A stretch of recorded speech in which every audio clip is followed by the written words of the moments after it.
Bernie Sanders is still pushing for this aid bill to actually pass, to be as good as possible, and he is laying out the stakes. One set of stakes isn't talked about quite enough. Here's Bernie Sanders. You got young people who want to go to school, want to socialize, want to date, want to do things that young people do, and they can't do it and have been unable to do that for the last year, and that has resulted in a very sharp increase in mental illness in this country, something, by the way, that this legislation also deals with. I wish I was there like, hey Bernie, love the comment, follow-up questions. What are some of the things that the young people want to do? You don't want to be specific, but I think we know what you're talking about there. They're ticking, they're talking, they're texting, they're boofing. What if he just had all the Eiffel answers? Tower. What if he's like, they're parting their hair down the center? I know that one.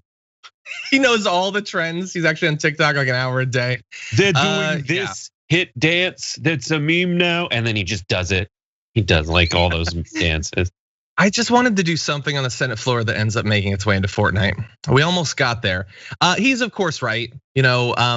Look, there's a lot of things that the pandemic has taken away from us, damage that it's done, lives that have been lost. But yeah, no, like it would be like, imagine if it's bad enough, Brett, that this happened during this particular year for us. But imagine if it had been like your first year of college or high school, or if you were in 5th grade, what that would actually be like. And the thing is, there have been a lot of people that have used those sorts of concerns, I would say feigned versions of it, to push for things like reopening prematurely and all of that. And of course, the thing is, there are things we could do to expedite the process of starting back up, of making it safe, of providing schools the funds necessary to make reopening not just preferable, but safe as well.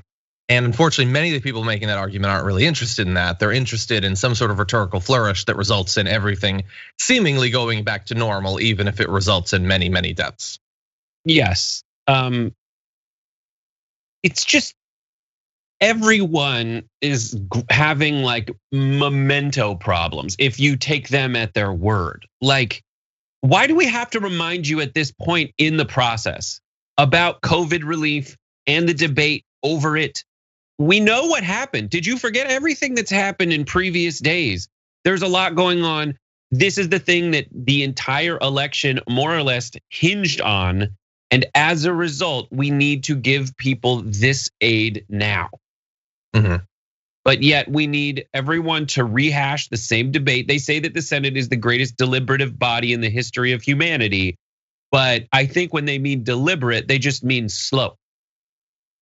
And not deliberation and going over things back and forth to really understand what's at the heart of it. As evidenced by a bunch of behavior that's happened over the last week.